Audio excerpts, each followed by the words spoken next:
Welcome back to another episode of Consciously Clueless. I'm your host, Carly, and I'll be your guide on this journey from consciousness to cluelessness and back around again. Today on the podcast, I talk to Emilia Frano. Emilia is a plant-based vegan. She's interested in natural wellness, sustainability, essential oils. She's a yogi and she's a new mom. We got into so many great conversations, talking about privilege in climate and zero waste conversations.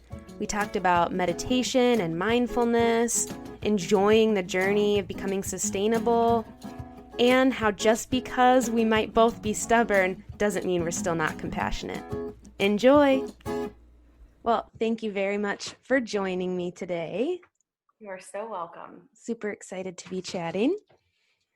I really like starting with this question about where you're at. So the podcast is called Consciously Clueless to kind of embody this whole idea that sometimes we feel like we're doing a really great job and we're on top of it. We're feeling like, yeah, I'm feeling really conscious and with it. And then other times we feel completely clueless. What's going on? I have no idea, and everything in between. So I'm curious where you feel like you're at right now. So, with everything that's going on in the world right now, I kind of feel like I have regressed on my conscious living just because it's become so difficult to try Mm, to be minimal in the waste department, mm, just with grocery shopping. So, I feel like we kind of have taken a step back just to give ourselves a little bit of grace, and especially with just having a baby. mm. So, we kind of are like pick and choosing our zero waste battles. So we are currently about to start cloth diapering with Oliver, but we're still waiting for him to gain a little bit more weight so he fits into cloth diapers. So I know we tried it the other night and he wasn't filling out the diaper, so he peed all throughout the whole thing. How old is he? He is going to be 2 months on the 12th. Okay. So he just Real turned 18. little. Yeah, he's a little peanut. So in order to compensate for that, we researched and found a diaper brand that at least is compostable within, I think it's 70 some odd days. Okay. So they are disposable, but they're better than the norm. So we're kind of going about it in that way. Like going to the grocery store, one local market next to us has the bulk section open, Mm, but they're having to fill it and it's in their plastic bags. same. So we're making sure to just stock up a ton and fill that plastic bag all the way to the brim so we're not going often. So we're kind of going about it in that way. Some ways we've stepped back, some ways we're moving forward. It's just challenging with everything going on right now. Yeah, I think for me, it was a reminder of my extreme privilege in Mm-hmm. the movement of using less waste and zero waste and all of that, because the things we're talking about right now, we're starting to talk about are, for a lot of people, just reality. Like there is no other choice. And so the fact that at first I was really whining, at least internally, just like, oh man, I was doing so well in these areas.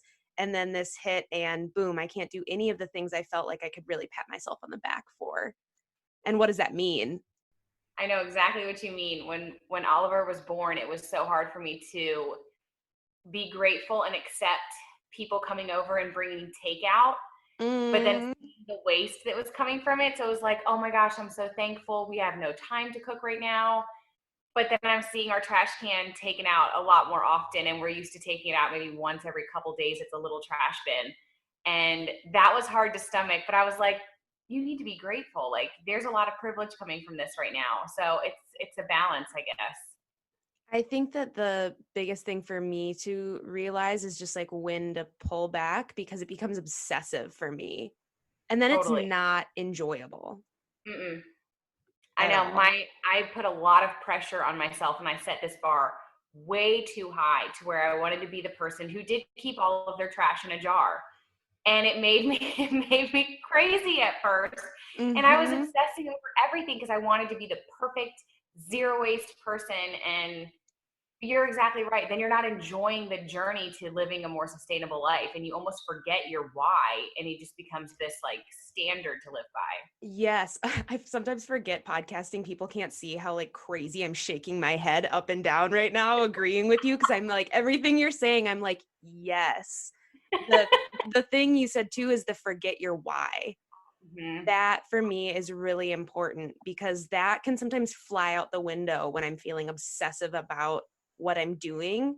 I'm not even thinking about why I'm doing it anymore. Yep. I know it quickly goes out the window when you're obsessing over being perfect with it. So how did your sustainability journey start? Where did that come from of learning more about that? So I began my vegan journey first. Mm-hmm. And then I think I just started seeing things online, and it became very interesting to me too. And it paired well with the lifestyle that I was creating. So it just, at first when I went vegan, it was strictly for health purposes. Yeah, let's talk about Then, that first. yeah, so that came first. We decided to watch Forks Over Knives. We Mm. thought it was a like a cooking show, like on the Food Network. We were quickly turned around with You're that, like, and I oh was like, oh my crap. god. Yeah, and I'm a Scorpio, so that night I was like, I'm done. I'm vegan. We're starting You're like all in. all in, black and white. Yep. I know it's not like that for everyone, so it's hard for me to grasp that when somebody watches it and they're like, "Oh, baby steps," and I'm like, "What do you mean, baby steps? Let's go." So my husband is that kind of person. He needed to just cut out one thing at a time, and it's taken him a few years, but now he's finally cut it all, and he, in his own way and in his own time, when he sees something or he watches something and it clicks for him.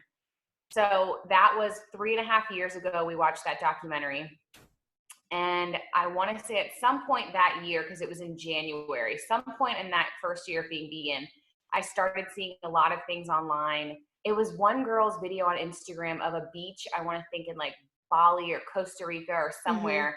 And it was like this beautiful beach. And as they zoomed in more and more and more, you saw all the plastic and waste that was just covering the beach. And Mm. I was just sickened by it. And I don't know why it took that video to click, but it was like, okay, if I'm buying all this good fruits and vegetables and I'm not, consuming animal product anymore, I need to look at my plastic as well. And so I thought I was being sustainable by getting rid of all the plastic in my home instead of using it and slowly taking it out. Yep. Again, I'm that like black and white, it's all or nothing. So I threw everything away, which is so wasteful. Mm. And I was like, all glass jars, no more plastic, no more chemicals.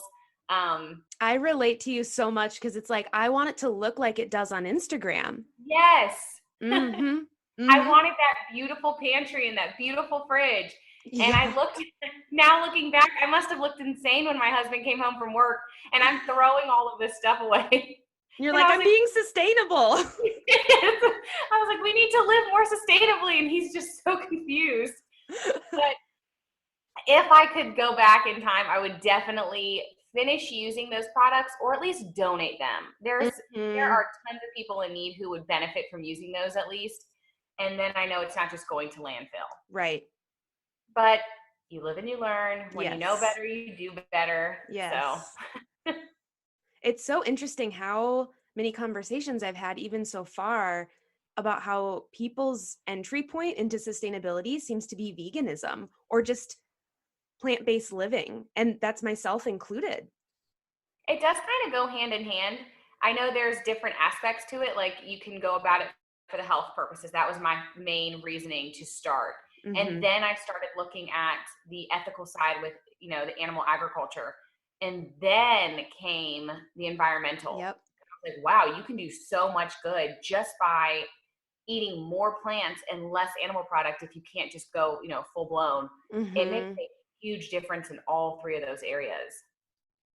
So how was it with you being the type of person that I am 1,000% relating to in terms of black and white? You're like, okay, done, bye, I'm vegan. And then your husband who was like, okay, yep, I'm on my own journey. How was that for the two of you? I'm not gonna lie, it was hard. We Mm-hmm. had some conversations, I'll say. Because that night, he was like, I'm done with red meat. Like something in that video, something along those lines just clicked, and he was like, no more red meat. And it was a few weeks later, we watched What the Health, and I was like, you know what? I'm taking everything out of the fridge. Like there is no animal product in this home. That ruffled his feathers a little bit, not gonna Mm-hmm. lie, because he was like, this Mm-hmm. is so wasteful. You're just throwing this food out. And I was like, throw the food out or you're gonna get sick. It was just this obsession in my mind with like, we're gonna get sick if we keep eating this stuff. Yeah. You know, long term, yes. But if he were to eat another turkey sandwich, it probably would not have gotten him sick that week. So we had a lot of conversations, a lot of talking late at night, and just, I would say, when you're in a partnership like that and one of you is on one level and the other one's not quite there yet and they're on their own path, just talking about it as often as possible, no matter how painful it might seem. And even if it's like we've been talking and having these conversations every night for the last couple of weeks, it only gets better. Mm. So lots of conversations, not always fun, but now I look back and I'm like, I'm so glad we did. And I didn't just, do my usual walk away and, calm down and get over it. Cause you don't truly get over it. It's still in the room. You have to have those Yes.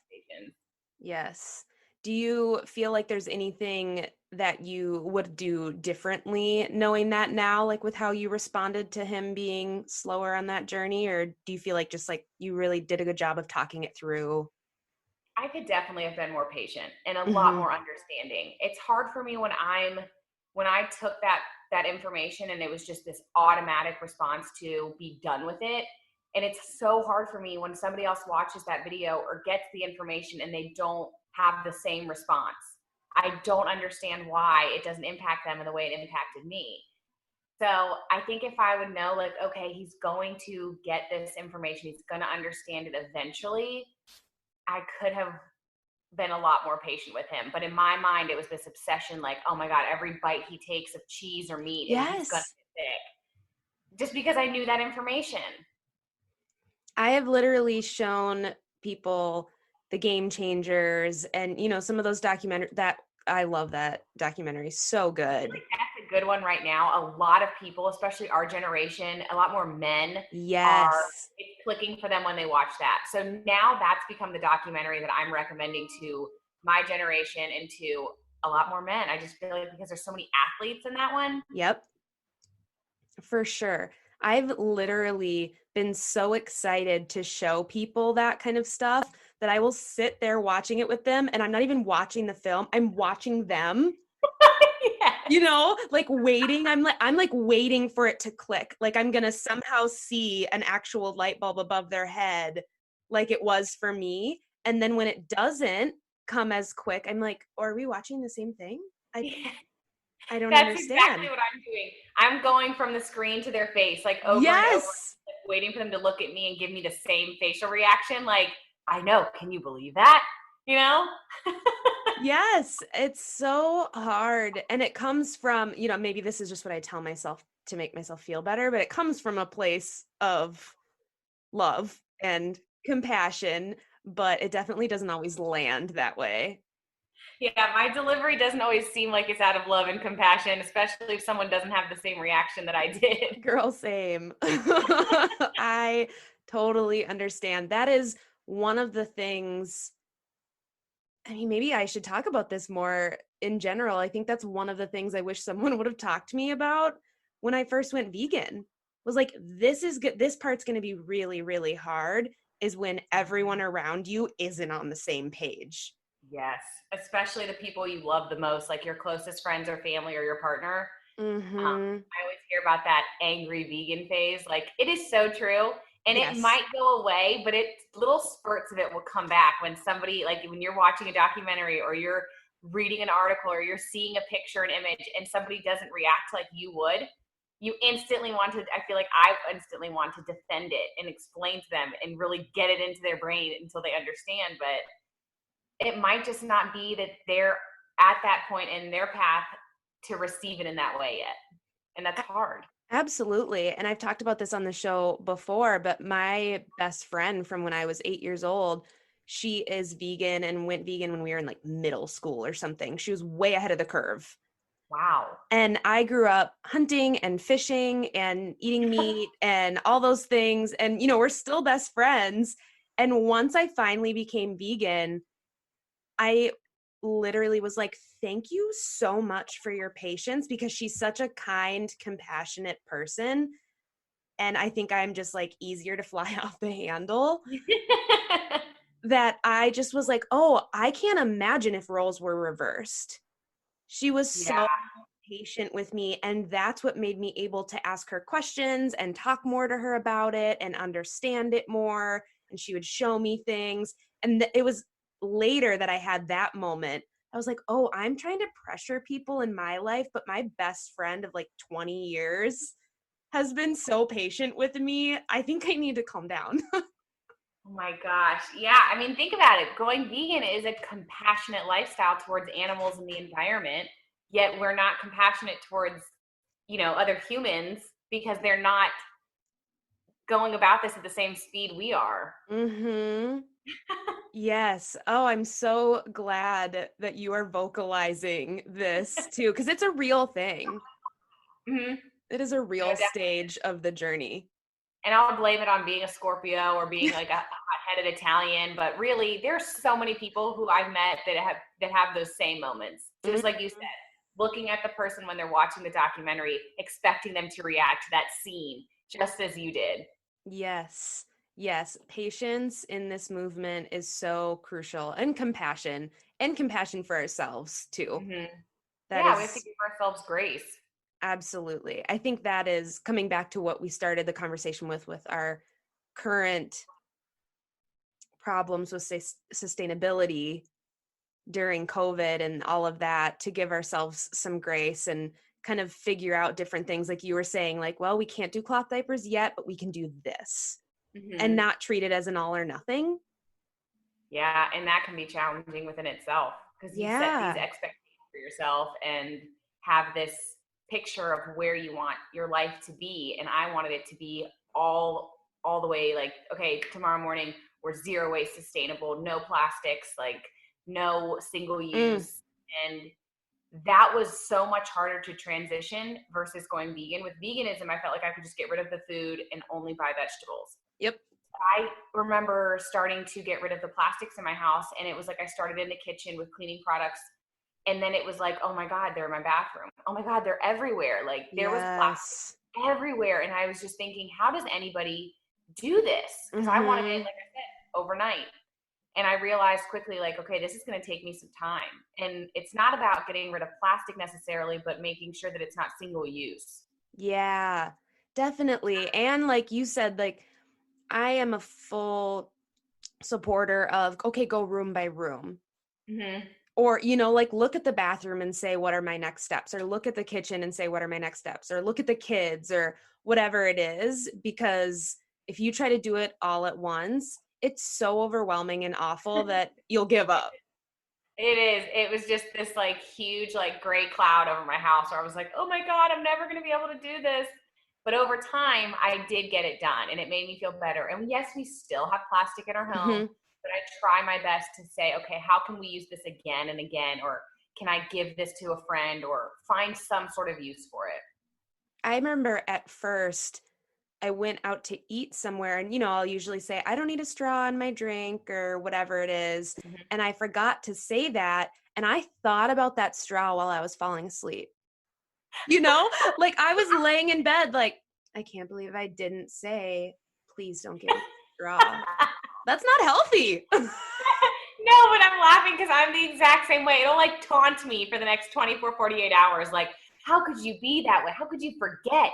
It's such an easy thing. No straw. Or, no, I don't want a lid on that cup. Or something so minor and it will stay with me. Yeah. I'm just like, failure. How did you do that? Yes. And now I'm getting into reading about manifesting, and I'm reading the book The Secret, if you're Oh, familiar I with haven't read that that. one. Oh, it's so good.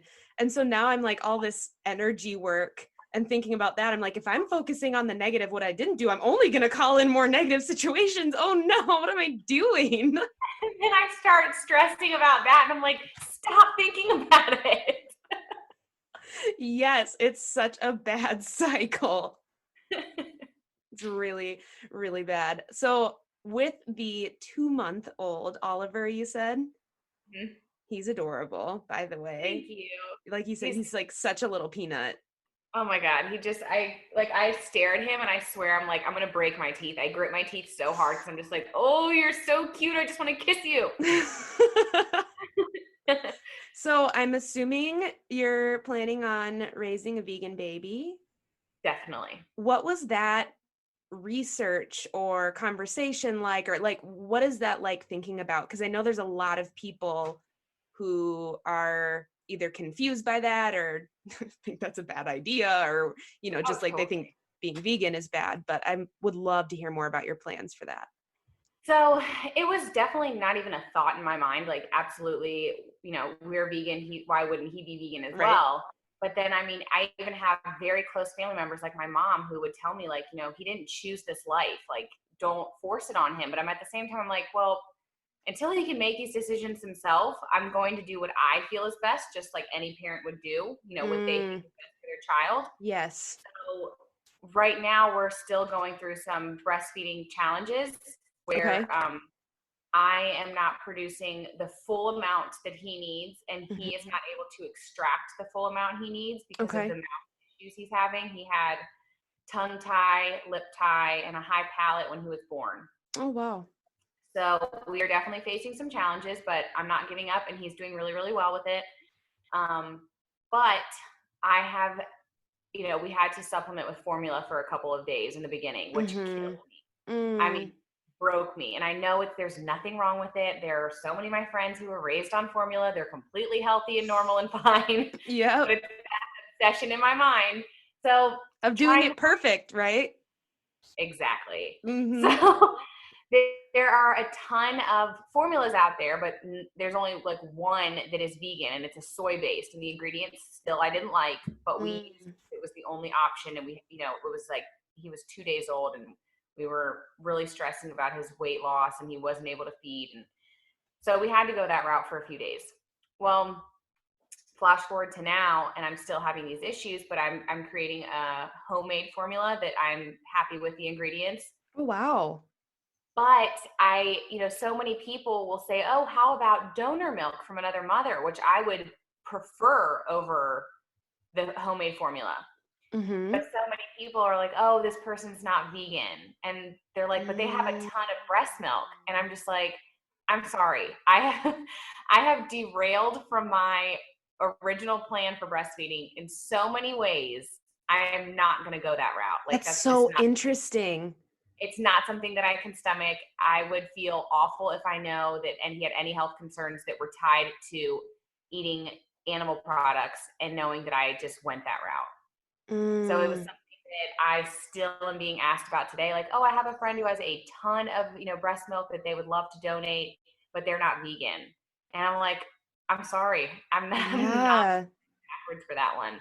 You know, I there's didn't just, even think about that. yeah, it's hard to find, especially, I don't know why in my area, in Virginia Beach, but not many vegan moms that have the extra breast milk that are local that could do that. Interesting. I'm sorry that you're having those issues. That sounds really stressful to have all of that like right at the beginning. It definitely is. I mean, I know that it could always be worse. Like, he's healthy and he's doing great. It's almost Right. like it's my challenge for myself and letting go of those expectations and lowering that bar that I put the pressure on myself, because it truly is. It's the pressure I'm putting on myself to be this perfect zero waste vegan mom. And I mean, I had the same issue when I was pregnant. I was thinking I was going to be this super fit, tiny pregnant mom, and it just totally did not turn out that way. I enjoyed my pregnancy. I gained a lot of weight, and I totally proved that, notion wrong about, healthy, thin vegan pregnancy. And that was hard for me to stomach. So Mm. this breastfeeding challenge has been really hard for me, but I feel like it's my own challenge I need to get through for myself. It's just something I need to learn to let go of those expectations. They do nothing but put pressure on me and ruin those experiences that I could just be enjoying. Yes. Like you're not focusing on what's actually going on. Yeah.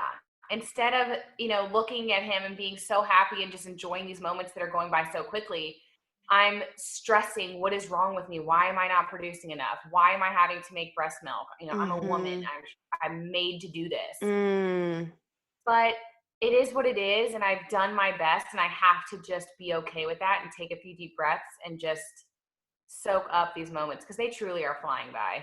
That's such good advice. I have some friends in my life with children, and I feel like that is a conversation that comes up so much, is the shaming around doing all those things right or wrong. And really, it's from my outside perspective, it kind of looks like you get shit on no matter what. Yeah, everyone's got their opinions. Mm-hmm.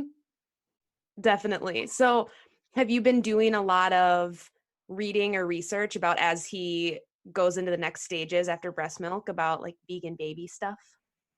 So I know that at 6 months he can start to incorporate some solid foods. Mm-hmm. So I would start with, I think it's vegetables over fruit because fruit is such high in sugar. I could be wrong. I'm kind of trying to get my type A personality out of the picture and soak up these moments and be a little more relaxed instead of like preparing and planning and Good for look so you. far ahead because it hasn't been fun in the past. So I'm trying to just, try something new. But yeah, I can start incorporating solid foods, which will be helpful with the breast milk thing because I won't Yeah. need much at that point.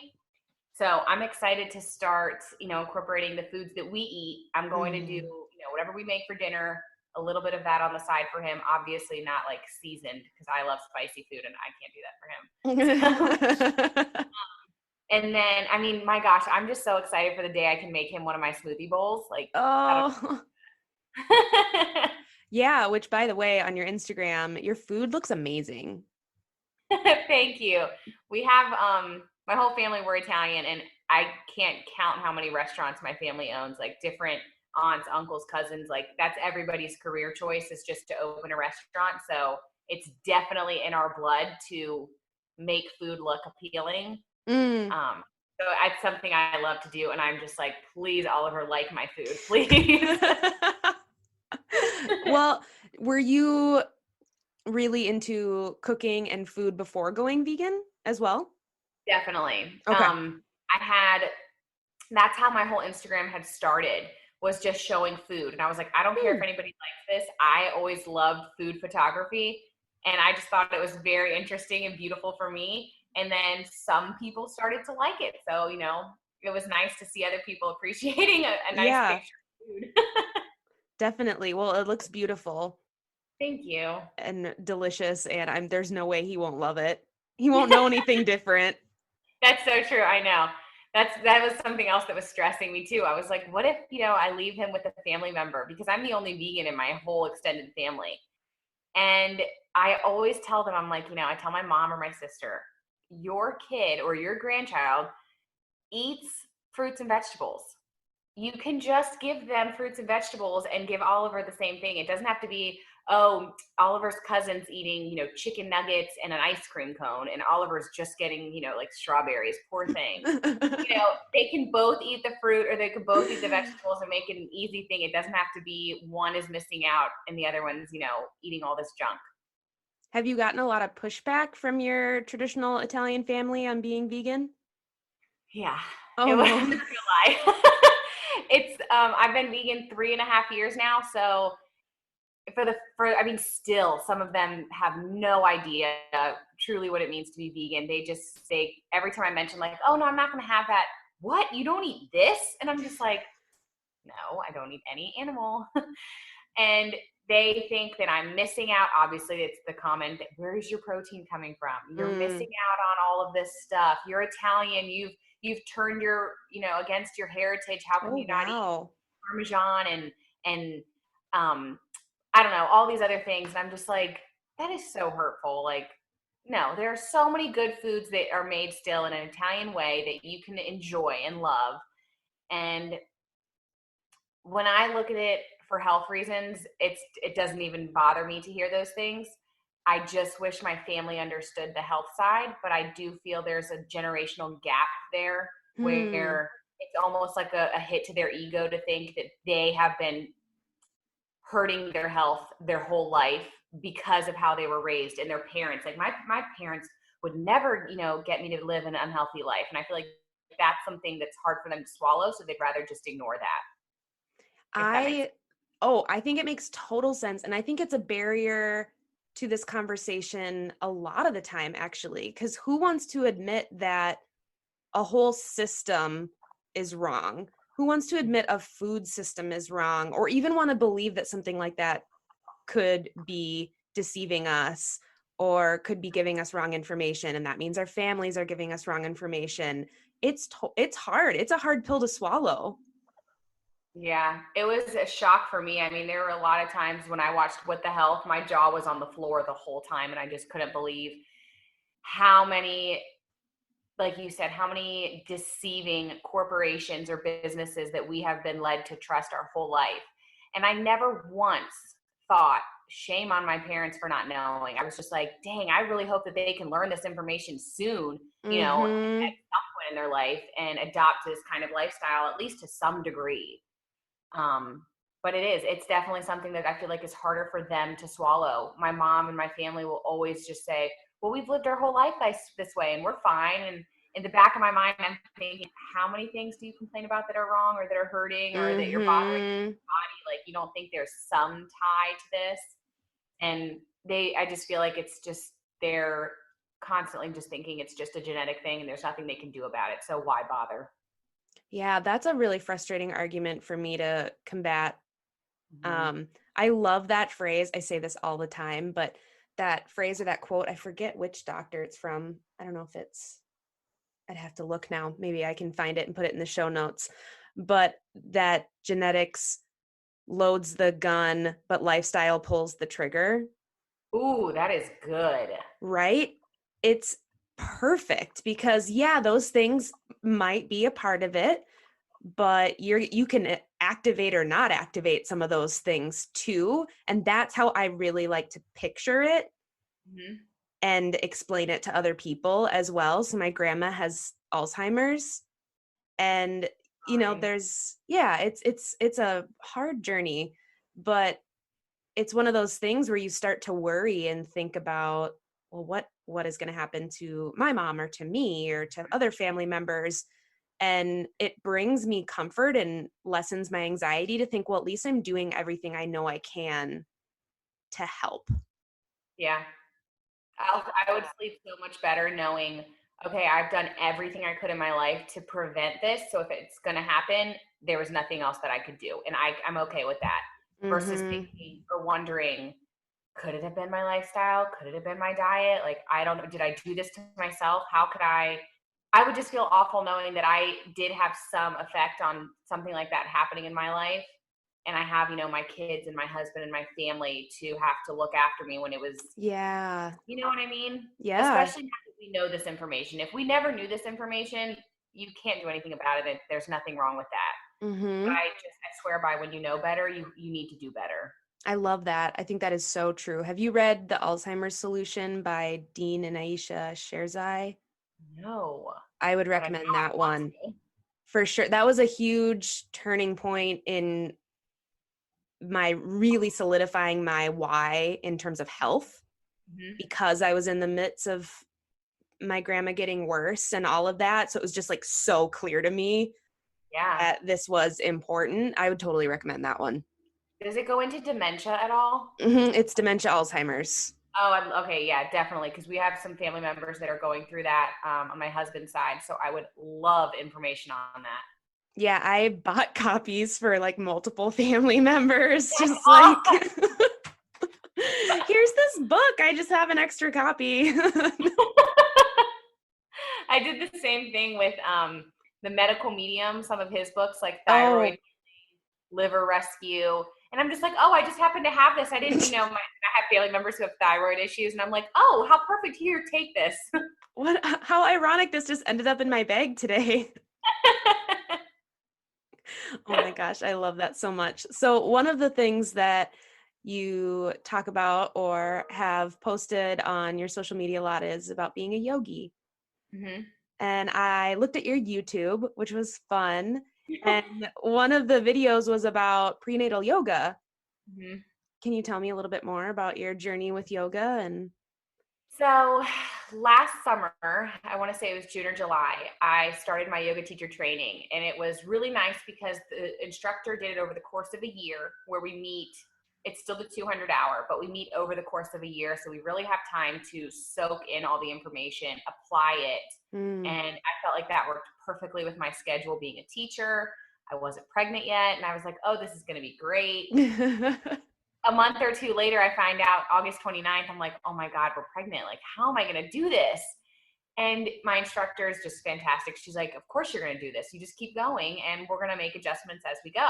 What a great learning experience. Yeah.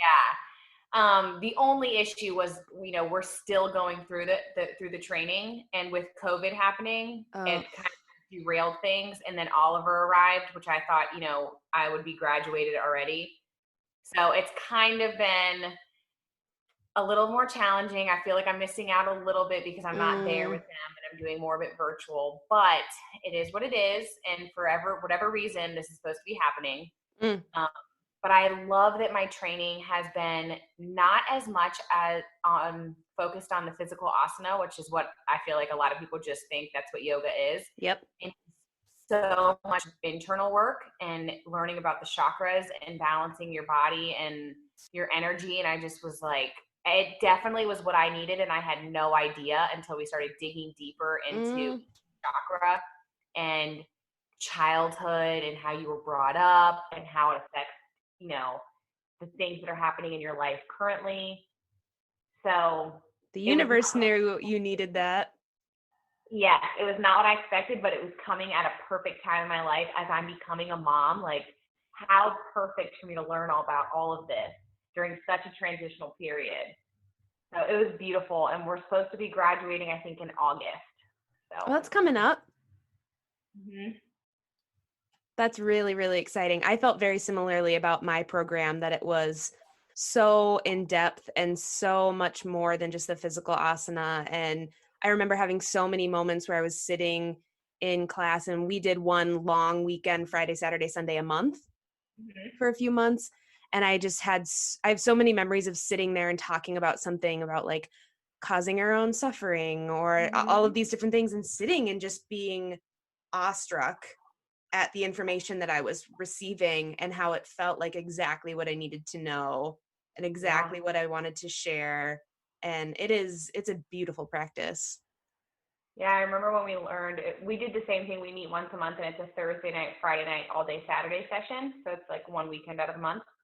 And I remember the one time we were learning about ego, and it hit me Mm. so hard hearing all of this. And I'm like, oh my God, I had no idea I had such a big ego, and it was causing all this issues for me. And I remember leaving that night, and I just cried in my car, and I was like, I've got to do some internal work. I've got to work on myself. I had such a similar experience. I live about 2.5 hours away from where I got my training. And I Uh-huh. remember one night just driving home and just bawling. And just I have judged so many people in my life. I remember thinking that, like, I've been so judgmental. Yeah, it was a hard pill to swallow, but something I needed to do. And again, perfect timing as I'm coming into motherhood to figure that stuff out and start to do the work. Yeah, absolutely. Absolutely. It's hard and it's ongoing. It is. And that was another thing that was hard for me to grasp. I remember my instructor being like, honey, you're not just going to fix this overnight. You just got to make these attempts and start working towards it. But it's probably life's work. And I'm like, what do you mean? I need to be perfect. And Did I you tell think her that it you're was, a Scorpio? oh, she knew. She knew right away. And she was like, oh, yeah, that makes total sense. She's very intuitive. I love my instructor. So she knows things I feel like about me that I didn't know about myself. Mm, And when we're going over certain things, she'll kind of look at me and then it starts to click and I'm like, oh my God, like not again. I'm learning so much about myself that I'm not happy with, but it's good to know so I can, know better and do better and start that life yes. work. And I love what to come back to something you said earlier, is just that when we know better, do better. Mm-hmm. Right? So it's like you've got this information and it's hard, but now you have a chance to do a little better with it. Yeah, I would be upset at myself if I knew the information and just was like, oh, well, just keep living my life the way I am. Like, Yeah. Yeah, exactly. which probably comes back to why both of us want everyone in our lives to get on board with everything, because we're like, hello, we have new information and you're not absorbing it like we did. Like, let's do better together. Come on, I can help you. Exactly. That's my thing. I'm like, I'm right here. I'm your resource. I swear. Yeah, I was just going to say, let me be a resource for you. Absolutely. So after talking about yoga, I have a feeling this will be part of your answer, but what do you do, especially now being a new mom, to slow down and become conscious if you get any of that time? I'm not even sure. And has that evolved over time? It's definitely different. I used to take all the time in the world. I had a long morning routine. I would take all this time to myself, and I would journal, and I would pull cards and do yoga, and I would meditate. Mm. I have lost sight of that a little bit, just trying to figure out everything. And this whole breastfeeding journey has consumed my time. And I've had a lot of inner conversations just thinking like, is this worth it? Yes, his health is number one, but so is mine. And if I want to be a good mom, I have to take care of myself as well. So I do need to take a little bit of time. And if I have to give him a bottle one time during the day just to get an hour to myself to be better for the whole rest of the day, I have to know that that's worth it. Mm. So I'm just starting to get back into yoga again, to not finding that time to sit with myself and just center again. But something that I can do any point in the day that's been really helpful is just to use essential oil and just slow down with my breath. It all comes down to just your breath work. And if I can take a few seconds and just take a few deep breaths and just calm my mind, even if it's just for a minute, because sometimes that's all I have. And that makes a world of difference. I mean, I can't put into words how much it's been helpful just to lean on a couple of oils, some slow breath work, and some gratitude, like, things I'm grateful for really quick in my mind, and then keep going with my day. It's such a good reminder that it doesn't have to be the long, Mm-hmm. hour-long process, that how much of a game changer it can be to be like, set a timer for 3 minutes. Mm-hmm. This is my 3 minutes to breathe and to think about what I'm grateful for can change your day. Oh, totally. I mean, there have been times where I'm on the verge of tears and I am freaking out because of all the things that I'm stressing about in my mind. And my husband will just kind of like push a bottle of essential oil closer to me. And I'm like, all right, I know. And I'll drop some in my hand. And just like you said, like, take a few minutes just to breathe and slow down. And then everything seems more attainable. My problems didn't go away, but I don't see them as these huge blocks in my way anymore. What's your go-to oil when you're going to slow down? Oh God, I swear by frankincense. Mm. There's just something so grounding, but yet I love it for meditation as well. And the smell is just captivating for me. I just love it. I used lavender and frankincense throughout my whole birthing experience, and it was very helpful. And that felt like it made a huge difference. Yeah, I mean, I remember hearing my husband, so my doula would bring them over, my eyes might be shut and I was just starting to zone out, and she would bring them over and just put them under my nose. And I remember hearing him be like, wow, that's really calming her down. Because you would just hear me like quick breathing or like, making sounds because of the pressure waves that were coming. And then I would smell it and it's just like, I just instantly like melted and it just relaxed me. And it was nice. She would just be right there with him every few minutes. And it was nice just to kind of slow down and, breathe. Definitely. I've worked with survivors of sexual trauma and dating violence as an advocate. And sometimes, when people talk about what can we do or what can be in your self-care box or whatever it is, sometimes I'd be like, what about lavender essential oil?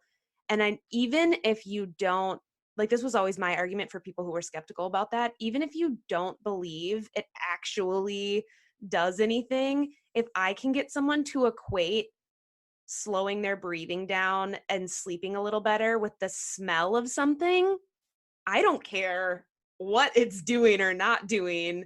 If that's what gets them to slow down because they have lavender essential oil, awesome. Yeah. There's a lot of science behind it and how it works with your limbic system and certain parts of your brain and trigger certain memories. I mean, I always think like as I start to cook, when I smell garlic and olive oil in a pan, I instantly go back to being at home and coming downstairs and my mom cooking. And it's like smell triggers so many things. So it absolutely can work. I do think you do need the slow breath, and you do need to just take a second to yourself and then let it kind of do its thing. Yeah, create a new pathway. Like, this is a positive Yes. experience. Every time I smell this, it's a positive experience. Yes, I totally agree. It does. It creates a new pathway for that smell and that memory and that feeling to just go about it in a better way instead of causing so much stress on your mind and your body. I love that. Love that. What is something about you that you want people to know that maybe I haven't asked yet? Ooh, that's a good one. Mm-hmm. That just because I'm as determined and stubborn as I am, I'm still compassionate and understanding. And it's something that I'm working on, but I don't feel like it always comes through because I am so passionate, I like to say is a nicer way, about certain topics and certain beliefs in my life, and because I am so black and white. But I have so many friends that live a completely different lifestyle from me, and it doesn't change the fact that I still love them just the same. Oh, you just hit me in my soul. That is amazingly well put and relatable for me. Thank you. I know, I feel like you and I have a lot more in common than I thought. Yes. I mean, right when you started talking about things in the beginning, I was just like, mm-hmm. Yes. So where can people connect with you after hearing this? I would say I am on social media, Facebook and Instagram, but I am a lot more active on social media, on Instagram at Veggie Smiles. I talk about food, sustainable living, yoga, essential oils, being a new mom, life in general. I feel so much more comfortable sharing my life on there. So yeah, if anybody does want to reach out or get in contact, that would be probably the easiest way. And I would love to connect with more people, and I look forward to it. That's awesome. Thank you so much for taking time to talk to me today. This was such a good conversation. Yeah, thank you. This was a nice break for my day. I do need to check on Oliver, but this was a really nice break. So thank you so much. Thanks for listening to another episode of Consciously Clueless. I am so glad you were here for this episode, as Emilia and I both talked about the struggle with wanting other people to be healthy and happy like we are. It felt like such a good reminder to enjoy the journey. If you enjoyed this episode, please subscribe to wherever you are listening to your podcasts. And if you could head over to Apple Podcasts and give this one a quick review, I would so appreciate it, as you will be helping this podcast get into the ears of other listeners and help it grow. Until next episode.